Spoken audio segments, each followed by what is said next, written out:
সালামু আলাইকুম প্রিয় দর্শক শ্রোতা, কিওয়াম কোরআনিক মেসেজ ইউটিউব চ্যানেল থেকে আপনাদের স্বাগত এবং শুভেচ্ছা জানাচ্ছি। আজকের প্রসঙ্গ হলো, আপনারা জানেন আমি বিগত বেশ কয়েকটা ভিডিওতে এই সালাত সম্পর্কে কোরআন ভিত্তিক আলোচনা করেছি, কোরআনের রেফারেন্স দিয়েছি। তবুও অনেকে প্রশ্ন করছেন যে আপনি নতুন সালাত তৈরি করছেন, নতুন নেতা তৈরি করছেন এবং নতুনভাবে মানুষের কাছে উপস্থাপন করছেন। না, সম্পূর্ণটাই মিথ্যে কথা। সব কোরআন ভিত্তিক, কোরআনের রেফারেন্স দিয়ে আপনাদের কাছে আলোচনা করেছি। 17 রাকাত ফরজ নামাজে, যে 5 ওয়াক্ত নামাজে দিনে দুনিয়াতে কোথাও নেই। আল্লাহ প্রতি ওয়াক্ত 2 রাকাত নামাজ পড়ার জন্য বলেছেন।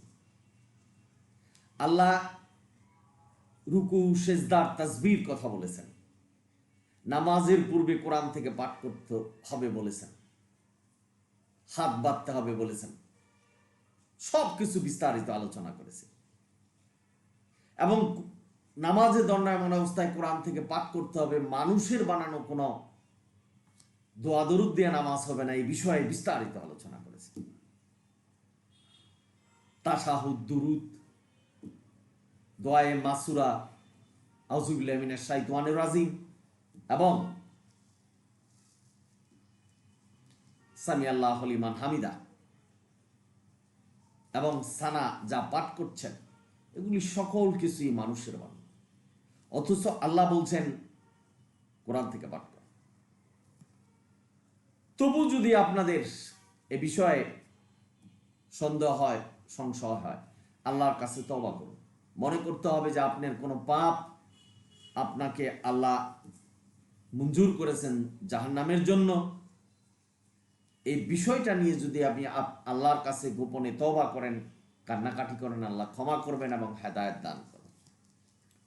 তবে একটি কথা আমি এই কিওয়াম কোরআনিক মেসেজ ইউটিউব চ্যানেল থেকে বলছি, আল্লাহর মতো করে যদি সালাত আদায় না করেন, আল্লাহ যেভাবে বলছেন সেভাবে যদি আল্লাহর হুকুম বিধান পালন না করেন, আপনার এই ইবাদত যখন প্রয়োজন হবে মৃত্যুর পরে কোনোই কাজে আসবে না। অনেকে আবার বসে আছেন যে সঠিকভাবে নামাজ পড়ছেন না, আল্লাহর হুকুম বিধান মানছেন না। সালাত শব্দের অর্থ হলো মোনাজাত, জিকির এবং আল্লাহর হুকুম বিধান ছায়ার মতো অনুসরণ করা। যে সালামুন আলা মুহাম্মদ বিশ্ব নবী হিসাবে আমাদের কাছে এসেছেন এবং এই বিশ্ব নবী আমাদেরকে হেদায়েত করবেন, এই কথাটাই মিথ্যে। কেউই হেদায়েত করতে পারবে না। আপনাকে কোরআনের মানদণ্ড জয়ী হতে হবে। আমরা এই দুনিয়ায় পরীক্ষা দিচ্ছি, সূরা মুলকের 2 নম্বর আয়াতে এই পরীক্ষায় উত্তীর্ণ হতে হবে। আল্লাহ কোরআনে সবকিছু লিখেছেন, যেটা লেখে নেই, যা বলে নাই, সেটা যদি অনুসরণ করেন, বানিয়ে অনুসরণ করেন, তাহলে পথভ্রষ্ট হবে। মৃত ব্যক্তির সৎকারের ইসলামের যে অংশ হিসাবে মানছেন। কবরের আযাব হবে, এই আযাবের যে সওয়াল জবাব শিক্ষা গ্রহণ করছেন, সবগুলি কোরআনের ভাই। ওমান রাব্বুকা ওমা দীনুকা ওমা নাবিয়ুকা, এই যে প্রশ্নগুলি কবরে আমাদের মোল্লারা প্রচার করছেন, সম্পূর্ণটাই মিথ্যে। কারণ কোরআনে এই ধরনের কোনো বর্ণনা নেই। আল্লাহ কোরআনকে পূর্ণাঙ্গ করেছেন, কোরআন দিয়ে ইসলামকে পূর্ণাঙ্গ করেছেন। একটি কথা মনে রাখবেন, কোরআনের নেই হাদিসে যেতে হবে, এই কথাটা যেদিন বলবেন সেদিনই আপনি পথভ্রষ্ট হয়ে যাবেন। কারণ কোরআন পূর্ণাঙ্গ কিতাব। অথচ আজকের সমাজে আমাদের এই মোল্লারা বলছেন যে কোরআনে সালাত নেই, হাদিসে যেতে হবে। অর্থাৎ আল্লাহর এই হুকুম বিধানকে পিছনে ফেলে মানুষের হুকুম বিধান মানছেন, কথা শুনছেন, যেটা আল্লাহ স্পষ্টভাবে নিষেধ করেছেন। কোনো মানুষের আনুগত্য করা যাবে না। আমি একটা কথা বলছি, আল্লাহ যদি বলতেন যে এক পায়ে দাঁড়িয়ে আমাদের ইবাদত করতে হবে, তাহলে আমাদের সেটাই করতে হবে। কিন্তু আল্লাহ তার বিধান আমাদের জন্য কল্যাণ, শান্তি করে আমাদের কাছে পাঠিয়েছেন। এই নামাজ একটা খুব গুরুত্বপূর্ণ ইবাদত। নামাজের মাধ্যমে আল্লাহর সাথে যোগাযোগ এবং সংযোগ আমরা করে থাকি। আল্লাহ নিজে বলছেন, তোমার বিপদ, তোমার যা কিছু চাওয়া আছে নামাজে দণ্ডায়মান মান হও, আল্লাহর কাছে চাও। নামাজের ওয়াক্তের কথা আল্লাহ বলেছেন। আল্লাহ বলছেন যে মুমিনদের জন্য নির্দিষ্ট সময়ে নামাজ নির্ধারিত। মানুষের বানানো হুকুম বিধান। আপনারা যারা হজে যাচ্ছেন, আরাফাতের ময়দানে জুহুর এবং আসরের নামাজ একসাথে পড়ছেন, ইচ্ছাকৃতভাবে মাগরিবের নামাজ কাজা করে মুজদালিফায় গিয়ে পড়ছেন। কাজা নামাজের কোনো বিধান আল্লাহ রাখেন। আপনাদের মনে প্রশ্ন জাগতে পারে, যদি আমাদের নামাজ ছুটে যায়। আল্লাহ জানে, আল্লাহ দেখছেন কোন কারণে, কি প্রসঙ্গে, কোন যুক্তিতে আপনি নামাজকে কাজা করলেন। আল্লাহর কাছে ক্ষমা চান, আল্লাহ ক্ষমা করে দেবেন। নামাজ শব্দের অর্থ হলো আল্লাহর হুকুম বিধান ছায়ার মতো অনুসরণ করা, অর্থাৎ শুধুমাত্র কোরআনকে অনুসরণ করা। আপনার জীবনে যা ভালো কাজ করবেন, আল্লাহ যে হুকুম দিয়েছেন, সেই ভালো কাজগুলি যদি আপনি আল্লাহর মতো করে অনুসরণ করেন, সেটাই আপনার জন্য সালাত। আল্লাহর স্মরণই সর্বোত্তম। তবে আল্লাহ অঙ্গভঙ্গির মাধ্যমে সালাত কায়েম করার হুকুম দিয়েছেন, বর্ণনা করেছেন, যেগুলি বিগত বেশ কয়েকটা ভিডিওতে আপনাদের বলেছি। তবু যদি আপনারা না মানতে পারেন, বিশ্বাস করতে না পারেন, আমার কোনো জোর নেই বা কেউ কোনো জোর করতে পারবে না, তাহলে বুঝতে হবে যে আপনার মন সুম্মম বুকমম। আল্লাহ আপনাকে অন্ধ এবং বধির করে রেখেছেন। ইন্না আযাল কোরআন, কোরআন যে সত্য পথ, এটা আপনি চিনতে পারবেন না। অধিকাংশ জিন এবং মানুষকে আল্লাহ সৃষ্টি করেছেন জাহান্নামের জন্য। আজকের এতগুলি ভিডিও দেখার পরে মানুষ প্রশ্ন করছেন, কোরআনে তো সালাতের বর্ণনা নেই। একটা একটি করে কোরআনের আয়াত ধরে যে ভিডিও আমি দিয়েছি, তারপরেও বলছেন যে কোরআনে সালাত নেই, হাদিসে যেতে হবে। কারণ আল্লাহ জাহান্নাম এবং জান্নাত সৃষ্টি করে রেখেছে মানুষের জন্য, জিনের জন্য। আমরা যদি সঠিকভাবে কোরআনকে অনুসরণ না করি, তাহলে ভাগ্যে সেই জাহান্নামই থাকবে। ভাই বোনেরা, তবে কিয়ম কোরআনিক মেসেজ ইউটিউব চ্যানেল থেকে আমি আপনাদের অনুরোধ করছি, কোরআনই আমাদের ধর্ম, কোরআন আমাদের পূর্ণাঙ্গ কিতাব, এবং এই কোরআনকে অনুসরণ করার জন্য আল্লাহ বলেছেন। পৃথিবীর এমন কোন লোক কোরআনের মধ্যে দেখাতে পারবে না যে কোরআনের পরিবর্তে সালামুন আলা মুহাম্মদ হাদিস লিখবে, সেই হাদিসও তোমরা অনুসরণ করবে। আল্লাহর এই ধরনের কোনো আয়াত নেই। বরং আল্লাহ নবীকে বলছেন, তোমার জীবন দমনি কেটে ফেলা হবে, তোমার হাত দুটিকে ধরে ফেলবো যদি কোরআনের বাইরে তুমি অন্য কিছু লিখতে যাও বা চলে যাও, তাহলে তোমার মৃত্যু হবে। আল্লাহ ঘোষণা করেছেন। আল্লাহ বলছেন যে তোমার ব্রেনের ভিতরে আমি কোরআনকে কিভাবে সংরক্ষণ করব, সেটা আমার দায়িত্ব। আমি দায়িত্ব নিয়েছি কোরআনকে অপরিবর্তন রাখার এই দুনিয়াতে।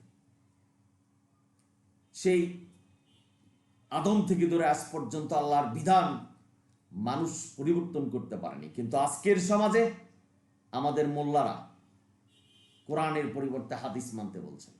কোরআনের নেই, সেটা হাদিসে গিয়ে আপনারা অনুসরণ করুন। ওয়াজ নসিহত সব কিছু হচ্ছে হাদিসের মাধ্যমে। আপনারা টাকা দিচ্ছেন, টাকা দিয়ে মিথ্যে কথা, আল্লাহ এবং নবীর নামে মিথ্যে কথা শুনে আনছেন।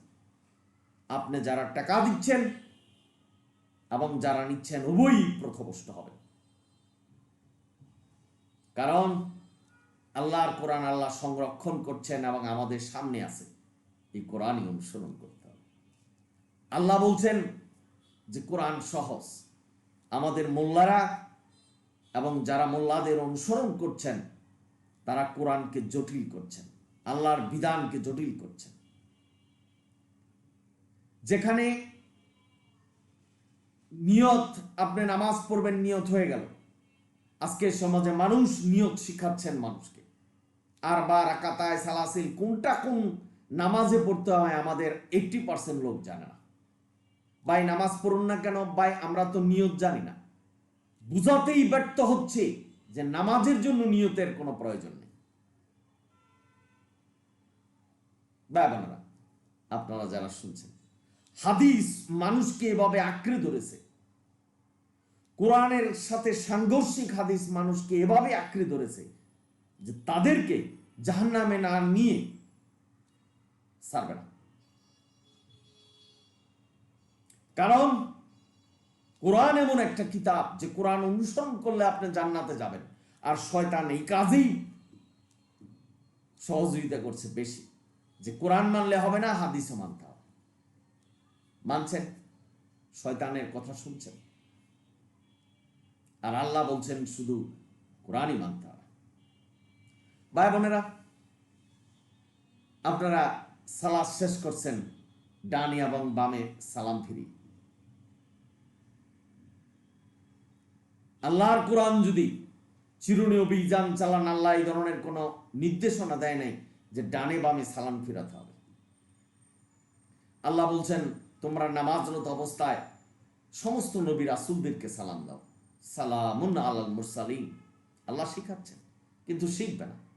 কাউকে যদি জিজ্ঞাসা করেন যে ডানে বামে কাকে সালাম দিচ্ছেন, কেউ বলবেন নবীকে দিচ্ছে, কেউ বলছেন পাশের জনকে, কেউ বলছেন ফেরেশতাকে। সালামের নির্দেশনা কি? সালাম কি বলছে যে ফেরেশতাদেরকে সালাম দাও, নামাজরত অবস্থায় ডানে বামে যারা বসে আছে তাদেরকে দাও এবং নবীকে দাও? বলেন। সুতরাং আমরা আল্লাহর হুকুম বিধানের ঊর্ধ্বে চলে গেছি। আল্লাহ যেখানে বলছেন যে আমার চেয়ে জ্ঞানীকে কে লিখবে কিতাব, আর সেই কিতাব তোমরা অনুসরণ করবে, সূরা নিসা 87 নম্বর আয়াত।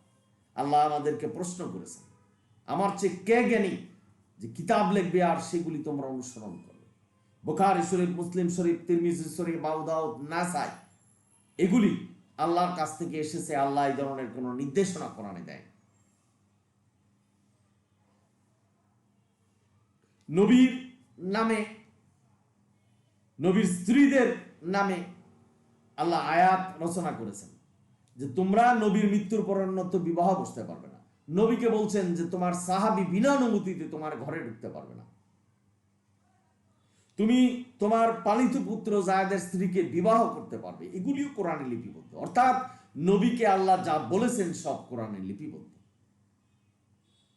কোরআনে এমন কোন আয়াত নেই যে আয়াতের মাধ্যমে বলা হয়েছে সালামুন আলা মুহাম্মদ কিতাব লিখবে আর সেটা তোমরা কোরআনের মতো করে মানবে। কিন্তু আজকের সমাজে মানুষ প্রচার করছেন এবং মানছেন। প্রতি ওয়াক্তে 2 রাকাত ফরজ নামাজ পড়তে হবে, আল্লাহ নির্দেশনা দিয়েছে। আজকের সমাজে বললে আপনি মার খাবেন, না আপনাকে নিয়ে উপহাস করবে। এটা আমার ব্যক্তিগত জীবনের কথা বলছি, হাসাহাসি করছে। কারণ তারা বলছেন যে অধিকাংশ মানুষ, পৃথিবীর সব মানুষ কি ভুল করছে? আল্লাহ যেখানে বলছেন যে অধিকাংশ মানুষই জাহান্নামে যাবে। কি কারণে? যারা কোরআন থেকে বিভাজিত হয়েছে। সূরা ইমরান 103, 105 নম্বর আয়াত। কঠিন শাস্তি তাদের খুব সন্নিকটে। বাবারা, আপনারা যারা শুনছেন, ধর্ম কোনো রাজনৈতিক মঞ্চ নয়, ধর্ম কোনো গণতান্ত্রিক অধিকার নয় যে আপনি 10 জন মিলে আল্লাহর এই বিধানকে পরিবর্তন করবেন। আল্লাহর সমতুল্য কেউ নেই। সুতরাং আল্লাহ যেভাবে বিধান দিয়েছেন পৃথিবী যতদিন থাকে একইভাবে এই বিধান অনুসরণ করতে হবে। এটাই আল্লাহর নির্দেশনা সকল মানুষদের প্রতি। কিন্তু যুগে যুগে যুগে যুগে যুগে যুগে মানুষের বানানো কিতাব থেকে পড়ে মানুষ পথভ্রষ্ট হচ্ছেন। তারা মনে করছেন যে হাদিস না পড়লে আমরা জান্নাতে যেতে পারবো না। হাদিসকে কোরআনের ব্যাখ্যা বানাইয়েছে। একটি কথা বলে শেষ করে দিচ্ছি, যেটা কোরআনে নাই সেটা হাদিস ব্যাখ্যা করলো কিভাবে? বিশ্ব নবী বলছেন, অথচ কোন নবীকে পার্থক্য করা যাবে না এই কথা আল্লাহ বলছেন। আল্লাহ সম্পূর্ণভাবে আয়াতে রচনা করেছেন যে কেউ সাফায়াত করতে পারবে না। আমাদের মোল্লারা প্রচার করছেন সালামুন আলা মোহাম্মদ, সাফায়াত করবে আমাদের জন্য। ভাই এইসব আশা থেকে বিরত থেকে আপনি, নবী আমাদেরকে কোরআনের নির্দেশনা দিয়ে গেছেন, আল্লাহর নির্দেশনা দিয়ে গেছেন, কোরআনই আমাদের মানতে হবে। সুতরাং নবী আমাদেরকে সাফায়াত অলরেডি করে গেছেন যে তোমরা শুধু কোরআনই মানো। মৃত্যুর পরে আবার আল্লাহর দরবারে যেদিন বিচার হবে সেদিন আমাদের সাফায়াত করবে, এই আশাটা ভুলে যেতে হবে। যে কবরে যারা এই প্রশ্নপত্র মুখস্থ করে যাচ্ছেন তারা ভুল করছেন। আপনি কোরআনের মানদণ্ড জয়ী হবেন, আল্লাহর প্রশ্ন সকল জায়গায় আপনার জন্য সহজ হবে। সুতরাং কোরআন থেকে আমরা পরীক্ষা দিচ্ছি, কোরআনটাকে আয়ত্ত করুন এবং যারা কোরআনের কথা বলে তাদের অনুসরণ করুন। সকলেই ভালো থাকুন, সুন্দর থাকুন। আশা করি সালাত সম্পর্কে আপনাদের আর ভুল ধারণা থাকার কথা না। যদি ভিডিও ভালো লাগে সাবস্ক্রাইব এবং শেয়ার করবেন। অনিল হামদুলিল্লাহ রাব্বিল আলামিন। সালামুন আলাইকুম।